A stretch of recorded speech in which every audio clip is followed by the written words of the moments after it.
यहाँ जो वैराग है वो बड़ा महत्वपूर्ण है हमारे जीवन के लिए कि हम अपने जीवन में किस तरह से अपने लक्ष्य की ओर चलें। तो जब तक इस संसार में हमारा लगाव रहेगा, मन तो हमारे पास एक है, कभी इधर कभी उधर, सांसारिक वस्तुओं में, पद में, प्रतिष्ठा में, कभी मान में, अपमान में, सम्मान में, संबंध में, वो मन भ्रमण करता रहेगा। तो मन उस स्वामी, उस परमात्मा के शाश्वत स्वरूप आत्मा की तरफ कब जाएगा। और जो मन इंद्रियों के साथ आत्मचिंतन में, आत्मनिरीक्षण में, आत्मसेवा में लग जाता है, वही मानव, वही शरीर धन्य हो जाता है और उस शरीर के मिलने का परिणाम भी प्राप्त हो जाता है। वह व्यक्ति अपने जीवन को सुख शांति का अनुभव करते हुए परमानंद परमात्मा में यानी परमार्थ में समाहित कर देता है।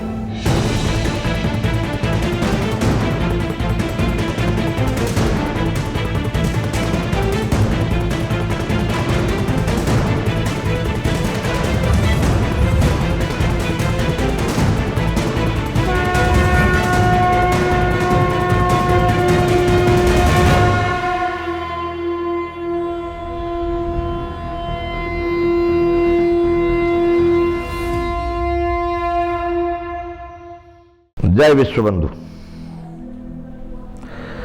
तो हम चर्चा कर रहे थे वैराग की। तो वैराग के विषय में क्या, वैराग एक ऐसा विषय है, ऐसा प्रसंग है कि जिसमें बड़ा आनंद है। आप किसी में लिप्त होकर के देखें और फिर निर्लिप्त होकर के देखें, जहां कोई लगाव नहीं होता है, कोई ममता नहीं होती है, कोई अहमता नहीं होती है, उस समय पर आप अपने जीवन को देखें तो एकदम फूल जैसा हल्का आनंद दिखाई देता है।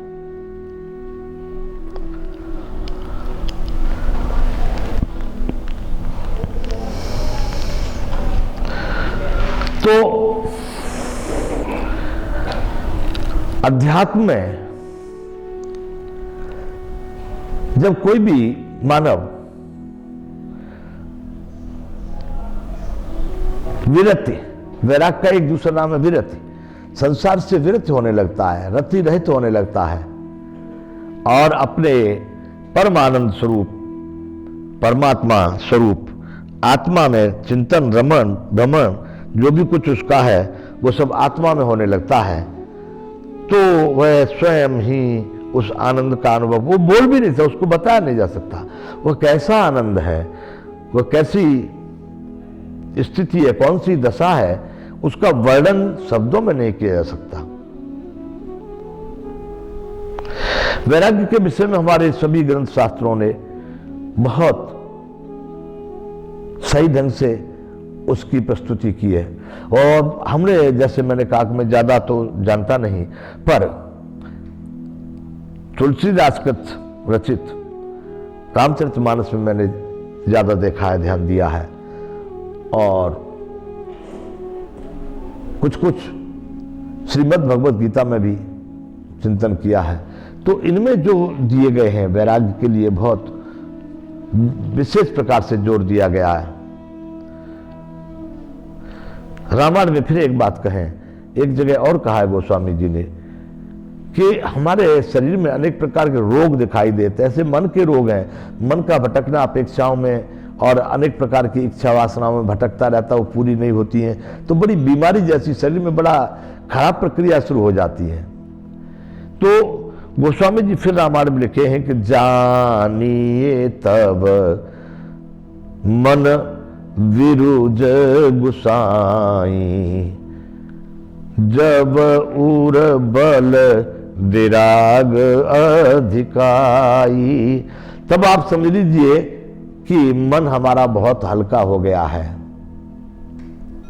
निरोग हो गया है, अब उसमें कोई बीमारी नहीं रही है। कब कि जब आपके हृदय में वैराग का स्थिरता आ जाए, स्थायी रूप से वैराग। वैराग का मतलब इस संसार में जितने भी पद प्रतिष्ठा संबंध तत्व वस्तु विस्तार है, इस सब से विरति हो जाए, इनमें किसी में रत न रहे और अपने आत्मा में, परमात्मा में, प्रकृति में, प्राणियों में बड़े प्रेम के साथ, श्रद्धा के साथ उधर को हमारा रुख हो जाए। सही में हम इन वस्तु पदार्थ और मान अपमान संबंधों के पोषण के लिए संसार में नहीं आए। इनका आदर जरूर करना, जो जिस योग्य है उसका आदर करते, वंदन करते, नमन करते, लेकिन लगाव कहीं नहीं रखते। जहां जैसे हैं वो उसी वस्तु को उसी स्थिति में छोड़ देना, उसकी कोई योगक्षेम की मतलब प्राप्ति की या रखाने की या त्यागने की कोई इच्छा न होना, ये वैराग। तो आप जो है वैराग का मतलब ये नहीं समझ लें कि वैराग का मतलब वैराग एक हमारे संतों में, साधुओं की परंपरा में एक शब्द है वैरागी, सन्यासी और दूसरा वैरागी। सन्यास और वैराग दोनों का अर्थ एक ही है, दोनों का उद्देश्य एक है, दोनों का लक्ष्य एक है। सन्यास न्यास कर दिया है सभी कर्मों में कर्तापन के अभिमान का जिसने, वो सन्यास हो गया, कर्मों का जिन्होंने न्यास कर दिया। लेकिन वैराग जो कर्तापन का जो कर रहे हैं हम कार्य, उनके कर्मों का जो परिणाम है, फल है, कुछ नहीं, अपने को कुछ नहीं, कोई लगाव नहीं, कोई अटैचमेंट नहीं, कुछ नहीं चाहिए, यानी उसका त्याग कर देना, उसमें कोई रत्ती न रखना, कोई ममता न रखना, उसको वैराग कहा गया है।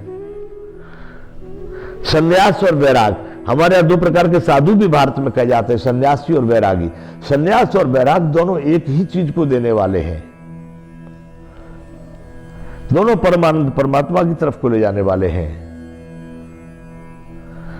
तो यहां जो वैराग है वो बड़ा महत्वपूर्ण है हमारे जीवन के लिए, कि हम अपने जीवन में किस तरह से अपने लक्ष्य की ओर चलें। तो जब तक इस संसार में हमारा लगाव रहेगा, मन तो हमारे पास एक है, कभी इधर कभी उधर, सांसारिक वस्तुओं में, पद में, प्रतिष्ठा में, कभी मान में, अपमान में, सम्मान में, संबंध में, वो मन भ्रमण करता रहेगा। तो मन उस स्वामी, उस परमात्मा के शाश्वत स्वरूप आत्मा की तरफ कब जाएगा? और जो मन इंद्रियों के साथ आत्मचिंतन में, आत्मनिरीक्षण में, आत्मसेवा में लग जाता है, वही मानव, वही शरीर धन्य हो जाता है और उस शरीर के मिलने का परिणाम भी प्राप्त हो जाता है। वह व्यक्ति अपने जीवन को सुख शांति का अनुभव करते हुए परमानंद परमात्मा में यानी परमार्थ में समाहित कर देता है। तो वैराग, इसमें वैराग का बहुत बड़ा हेतु है। इसलिए आप सब लोग इन बातों में रस नहीं लगेगा आपको। इनमें कोई कहानी कल्पना नहीं है, इनमें कोई स्त्री पुरुषों की कहानियां नहीं है, इसमें कुछ लेन देन की बातें नहीं है, इसमें कुछ मारफाट की बातें नहीं है। तो हो सकता है कि अभी के व्यक्तियों को कुछ इसमें कम रस दिखाई दे, लेकिन इसको जीवन में डालने पर इतना रस दिखाई देगा कि सारे रस आपके फीके हो जाएंगे। आप इसको आचरण करके तो देखें, 2 दिन करें, 2 घंटे करें, 24 घंटे करें, उसके बाद में रिजल्ट दें। इसलिए बंधुओं, हम यही आग्रह अपेक्षा रखते हैं कि आप सब लोग भी इस संसार में से मोह और अज्ञान और रति, लगाव, अटैचमेंट, ममता जैसे तत्वों को त्याग कर और वैराग का अनुकरण करें, तो आपके जीवन में बहुत आनंदमयी स्थिति का आपको आभास होगा।